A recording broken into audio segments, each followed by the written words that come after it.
I'm Dave Mattingly. President Trump's former envoy to Ukraine, Kurt Volker, will be on Capitol Hill this morning to give a deposition behind closed doors. It's part of the impeachment inquiry of the president by House Democrats, an inquiry Trump described yesterday on Twitter as BS. The president travels to Florida today to talk about his efforts to strengthen Medicare. NPR's Selena Simmons-Duffin reports. 1 in 3 seniors opt for a Medicare Advantage plan over traditional Medicare. They get to choose a plan managed by an insurance company but paid by the federal government. Medicare Advantage plans cover more things, often dental, eyeglasses, prescription drugs. The administration has some good news to point out. Overall, premiums are down, enrollment is growing, and the number of plans is rising. 7 of 13 people aboard a vintage World War II-era bomber that crashed in Connecticut yesterday were killed when the plane slammed into a maintenance building at Bradley International Airport. That triggered a large fire. Some of the 6 survivors were critically injured. Tori Boykin's husband made it out alive. He's stable right now. They said that everything's going to be okay. The B-17 had mechanical trouble after takeoff and hit the building as the pilots tried circling back for landing. This is NPR News from Washington. This is the Public's Radio. Good morning. I'm Chuck Hinman in Providence. Cambodian communities in Massachusetts are bracing for a new round of deportations as the Trump administration focuses on removing Cambodian immigrants with criminal records. Advocates say at least 10 people in the state have gotten letters ordering them to appear before federal immigration officials today. Shannon Dooling has more. Massachusetts is home to one of the country's largest Cambodian communities, with many people arriving as refugees decades ago. In 2002, Cambodia agreed to repatriate people with criminal records, and that's led to a jump in removals under the Trump administration. But Bethany Lee with Greater Boston Legal Services says the removal process is flawed. People who are being retained right now don't even know if there's a possibility of them being deported. So that's a possible due process violation. The 10 Massachusetts residents have been ordered to appear today at the U.S. Immigration and Customs Enforcement Office in Burlington. For the New England News Collaborative, I'm Shannon Dooling in Boston. Providence police are investigating a homicide after a man was fatally stabbed inside the Nara Hookah Lounge on Federal Hill. WPRI TV reports the stabbing happened around midnight this morning. According to Providence Police Captain Timothy O'Hara, the victim is a male in his 40s and patron of the lounge on Atwells Avenue. No name has been released and no arrests have been reported. The Massachusetts State Police Department has created a statewide unit to investigate unsolved homicides and violent crime cases. Commander Colonel Kerry Gilpin says that the unresolved case unit will be staffed with experienced homicide investigators working with district attorneys statewide to identify open cases in which a renewed focus may help find the perpetrators. Boston Bruins start the regular season on the road against Dallas Stars tonight. Mostly cloudy with a high in the upper 50s for the day today. Rain tonight, patchy fog overnight, low around 50. A chance of early morning showers tomorrow, mostly cloudy, and then gradually becoming sunny later with a high near 60 tomorrow. Saturday, mostly sunny, high around 60. Sunday, partly sunny, high in the upper 60s. In the low 50s now, this is the Public's Radio. Support for NPR comes from this station and from Indeed with its skills tests, built for employers who want to see a deeper sense of the person behind the resume. Learn more at Indeed.com/NPR. From Zoom. Zoom offers cloud video conferencing, online meetings, and a video conference room solution in one platform, featuring digital video and audio with screen sharing, account registration, and more at zoom.us. And from the listeners who support this NPR station. This is Morning Edition from NPR News. I'm David Green in Culver City, California. And I'm Noel King in Washington, D.C., where a lot of people are riveted by the impeachment inquiry into President Trump. But what are people in the rest of the country thinking? NPR congressional correspondent Claudia Grisales is just back from a swing district north of Philly, and she's with me in studio. Hi, Claudia. Good morning. Okay, so it makes sense to go to a swing district, but why did you pick this particular one? Well, I visited a district represented by Congresswoman Susan Wild. She's a freshman lawmaker for a labor-heavy area in the Lehigh Valley in Pennsylvania. Her district in particular was redrawn, and she flipped it from red to blue during the 2018 midterm elections.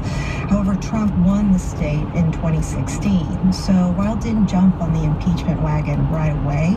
She just issued her support last week, and it could possibly give a window into how other swing districts are approaching this impeachment debate. And it was definitely a departure from the impeachment news bubble here. And Wild wants her constituents to know that unlike these D.C. conversations, this won't dominate her time. And she reiterated that point at a town hall last night. And I assure you that my work on education and labor is not going to stop because there is an impeachment inquiry attacked.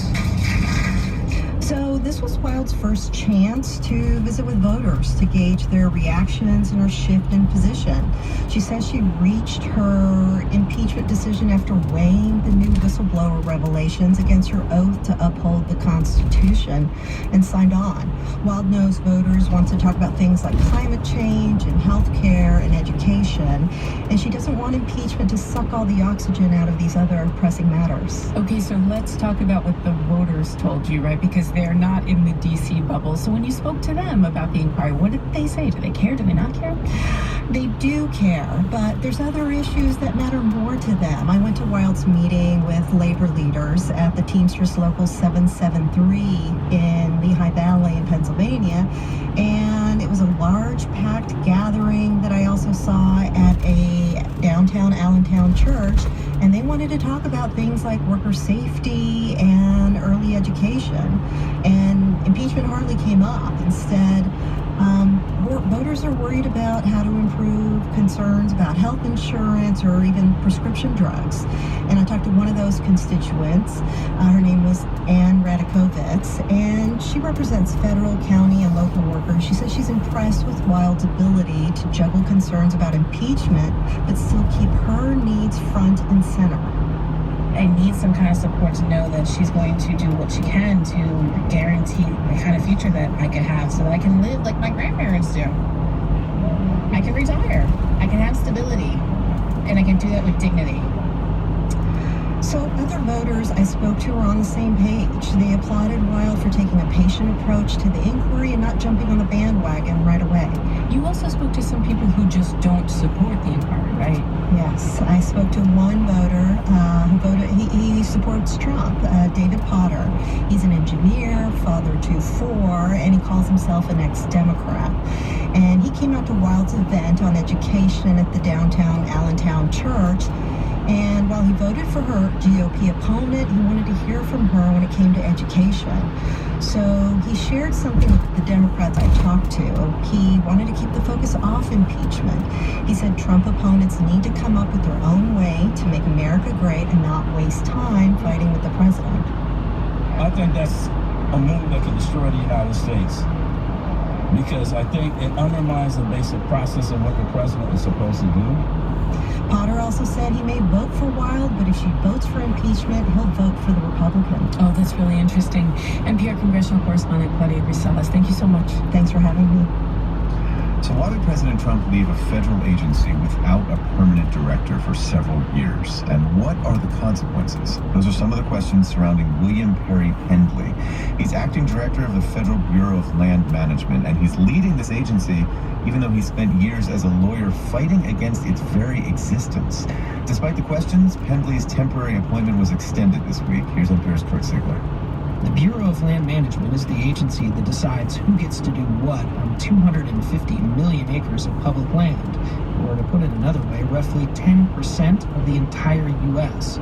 The Trump administration hasn't nominated a permanent director for close to 3 years now, and even in the latest order extending William Perry Pendley, the Interior Department argues it's necessary to avoid uninterrupted management during the presidential transition. Peter Jenkins is senior counsel with the liberal-leaning watchdog Public Employees for Environmental Responsibility. Yeah, it's funny. It just shows that the order 3 years after the presidential transition is false. It's built on a false premise. And for that reason, we think it's illegal and should be challenged, and probably will be challenged soon. That legal battle may center on whether Pendley's post violates the Constitution's Appointments Clause. The administration is citing a 1950 law that allows them to shuffle staffers around into temporary positions to keep agencies running during periods of transition. These are posts that would normally require Senate confirmation. Travis Anatoine is an attorney with Democracy Forward, a frequent litigant against the White House. He says Pendley's decisions could have huge implications for the West and U.S. economy. He can run the agency as if it were his, and that's particularly problematic because this is a position that Congress specifically reserved for the Senate's advice and consent. And there are currently questions about whether Pendley can legally or ethically run the agency's day-to-day operations. In his own ethics filing, Pendley identified almost 60 entities that he'd have to recuse himself from making decisions over at the BLM because he or his law firms represented them. They range from the Petroleum Association of Wyoming, which advocates for more drilling on public land, to Garfield County, Utah, which is battling environmentalists over a plan to shrink the Grand Staircase Escalante National Monument. It raises the question, is there any work really that he can be active in that isn't a violation of his recusals? That's Jason O'Neill with the environmental group Western Values Project. Now, there's speculation that Acting Director Pendley wouldn't be confirmed even by the Republican-controlled Senate. As recently as 2016, he called for selling off federal lands, and he's publicly sympathized with scofflaw ranchers such as militia leader Cliven Bundy. For his part, Pendley has said his character is under unfair attack.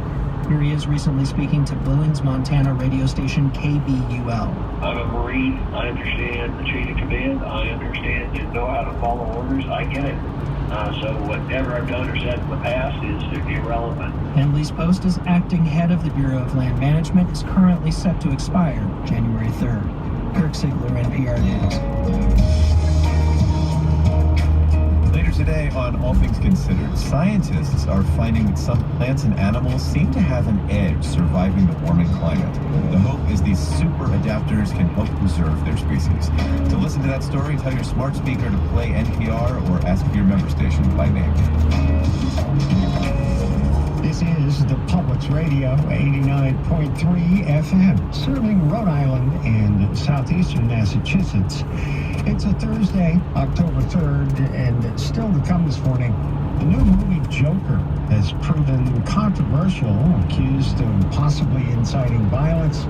Coming up next, we'll hear from the composer of that film's score on how she had to dig deep to empathize with the comic book villain. That's up next on the Public's Radio with support from listeners and from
conservative community off of Blackstone Boulevard on the east side of Providence. So many Laurel Mead residents listen to the Public's radio. They love the theater, they go to concerts, they stay up on politics and current events. So they listen to public radio to stay engaged and informed. That's why Laurel Mead supports the Public's radio. To learn how your business can support the Public's radio, visit thepublicsradio.org/business.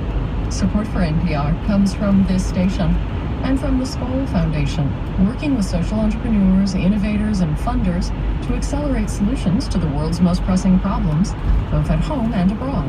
Learn more at skoll.org. From the Charles Stewart Mott Foundation, supporting efforts to promote a just, equitable, and sustainable society in its hometown of Flint, Michigan, and communities around the world. More at mott.org. And from Americans for the Arts. This is Morning Edition from NPR News. I'm David Green. And I'm Noelle King. Good morning. The new movie Joker is a psychological character study about a lonely, disturbed man who turns violent. To give the comic book character human depth, the director Todd Phillips brought in a composer who could transform darkness into sensitive musicality. Tim Grieving has the story. Hildur Guðnadóttir has a few things in common with Arthur Fleck, aka the Joker. She smiles and laughs a lot. There's also a darkness inside of her. Guðnadóttir, a cellist and composer from Iceland, expresses it through music.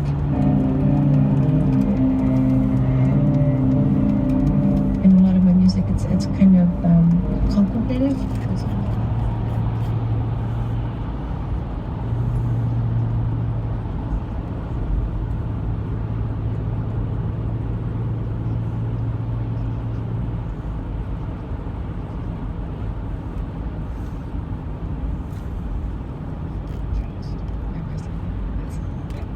So dramatic.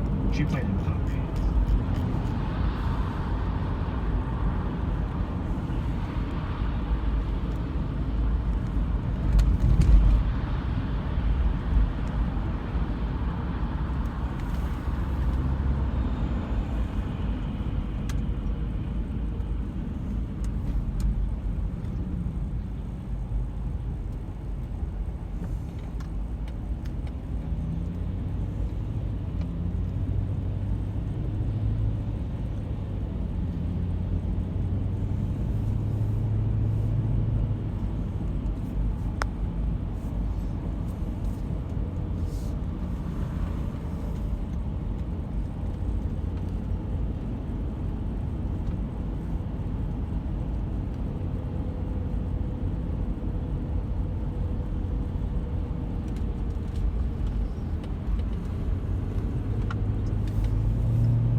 Shoot the scene entirely different. Lawrence Sher has been Phillips' cinematographer since The Hangover. Man, he just played that